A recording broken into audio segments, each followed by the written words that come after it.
आज Doubtnut app download करें। Doubtnut पर अपने सभी गणित, रसायन विज्ञान, भौतिक विज्ञान और जीव विज्ञान के डाउट्स का करो सफाया। बस प्रश्न की फोटो खींचो, एक ही प्रश्न को क्रॉप करो और तुरंत वीडियो सोल्यूशन पाओ। अभी डाउनलोड करें। हेलो दोस्तों, हमारा प्रश्न है स्वरमापी को समझाइए। इसकी सहायता से किसी स्वरित्र की आवृत्ति कैसे ज्ञात करते हैं तथा इसकी सहायता से अनुप्रस्थ कंपनों के नियमों का सत्यापन कीजिए। ठीक है, तो देखो क्या होता है कि स्वरमापी जो होता है कि कोई आपका मान लो कि यहाँ पे स्वरित्र आपने रखा है। ठीक है, तो इस स्वरित्र की जो आवृत्ति है उसे ज्ञात करने की क्या होती है, एक यंत्र होती है। ठीक है, जिसकी अगर हम रचना की बात करें तो यह एक लकड़ी का क्या होता है, इस तरह से आपका तख्ता लगा होता है। ठीक है, और उसके ऊपर आपका क्या होता है, 1 मीटर की यहाँ पे हमने तार लगाया। ठीक है, तार लगा हुआ रहता है और इस तार से एक पुली के माध्यम से, गिरनी के माध्यम से नीचे हम लोग क्या लगाते हैं, द्रव्यमान। ठीक है, जिसके कारण क्या रखता है कि मान लो कि हमने m द्रव्यमान लगाया, तो m द्रव्यमान जैसे ही आप लगाते हो तो नीचे mg बल लगेगा। ठीक है, और इसके कारण इसमें क्या होने लगता है, तनाव उत्पन्न होने लगता है। ठीक है, तार में, तो तार में जैसे ही तनाव उत्पन्न होने लगता है तो अब जो आपका b1 और b2 जो है, ठीक है, ये एक तरह से क्या है कि आपका b1 क्या रहता है, ये आपका फिक्स रहता है, इसे हमें नहीं खिसकाना होता है। ठीक है, लेकिन b1 जो है, उस b1 जो आपका लकड़ी का इस तरह से आपका बना होता है ब्लॉक, उसे हम क्या करते हैं, तार पे खिसकाते हैं। ठीक है, अब खिसकाने के जब हम खिसकाते हैं तो उसमें हम क्या देखते हैं कि जो आपका स्वरित्र की जो आवृत्ति होती है, ठीक है, तो जब तक हम इसे खिसकाते हैं तो हमें क्या मिलता है, विस्पंद मिलता है। विस्पंद का मतलब क्या हुआ कि अगर मान के चलो कि तार की जो कंपन की आवृत्ति f डैश है और स्वरित्र की आवृत्ति क्या है, f है। ठीक है, तो दोनों में क्या आ रहा है, आपका अंतर आ रहा है आवृत्तियों में, तो इसीलिए हमें क्या सुनाई देगा, वहां पे विस्पंद सुनाई देगा। लेकिन एक स्थिति ऐसी आएगी जब हम इस तख्ते को खिसका रहे हैं तो हमें कोई विस्पंद वहां सुनाई नहीं देगा। ठीक है, मतलब विस्पंद प्रति सेकंड का जो मान हो जाएगा वो शून्य हो जाएगा।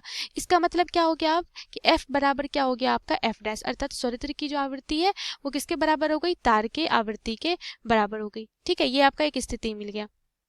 तो इसी प्रकार से क्या होता है कि आपका स्वरित्र जो है उसके कंपन की आवृत्ति हमें ज्ञात करते हैं। ठीक है, अब स्वरित्र की आवृत्ति के लिए हमें क्या ज्ञात करना होगा, तार की आवृत्ति। ठीक है, तो उसके लिए हमें आवृत्ति कैसे निकालेंगे, तो आवृत्ति f डैश जो तार की आवृत्ति होगी वो बराबर हो जाएगा 1/2l रूट अंडर mg बटा पाई r स्क्वायर d के बराबर। ठीक है, जहाँ पे l जो है वो क्या है, तार की लंबाई है जो हमने यहाँ पे 1 मीटर माना है। ठीक है, और mg आपका क्या लग रहा है, ये जो आपका m क्या हो गया, जो द्रव्यमान है आपका। ठीक है, जो आप द्रव्यमान लगा रहे हो, और g क्या है आपका यहाँ पे, गुरुत्वीय त्वरण।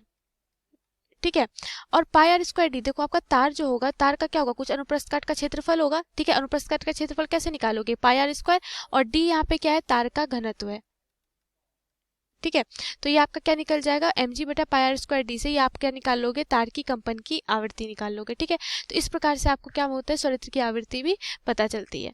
अब हमें क्या बताना है कि अनुप्रस्थ कंपन के नियमों को कैसे सत्यापित करता है। ठीक है, तो अगर आप तार में देखो, ठीक है, तार का दोनों सिरा क्या है, एक तरह से आप देखो, ये सिरा a मान लो और ये सिरा b मान लो। ठीक है, तो सिरा a और b क्या है, दोनों तरफ से परिबद्ध है, मतलब दोनों तरफ से क्या है, फिक्स किया हुआ है। ये क्या हो गया आपका b, और ये आपका क्या हो गई, ये सिरा ए है। ठीक, जब यह कंपित कर रहा होता है, ठीक है, तो कंपन जो होता है कुछ इस प्रकार से होगा। ठीक है, इस प्रकार से होने का मतलब है कि इसकी जो विधाएं बनती है कुछ इस प्रकार से बनती है।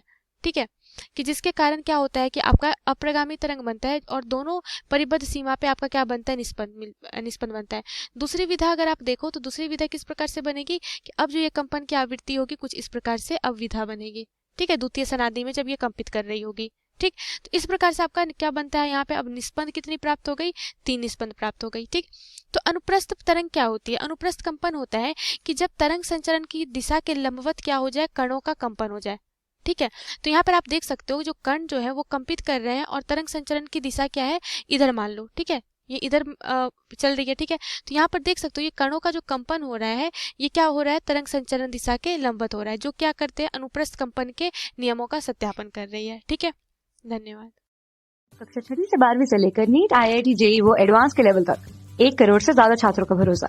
आज ही डाउनलोड करें डाउटनेट ऐप या व्हाट्सएप करें अपने सारे डाउट्स 8400 400 400 पर।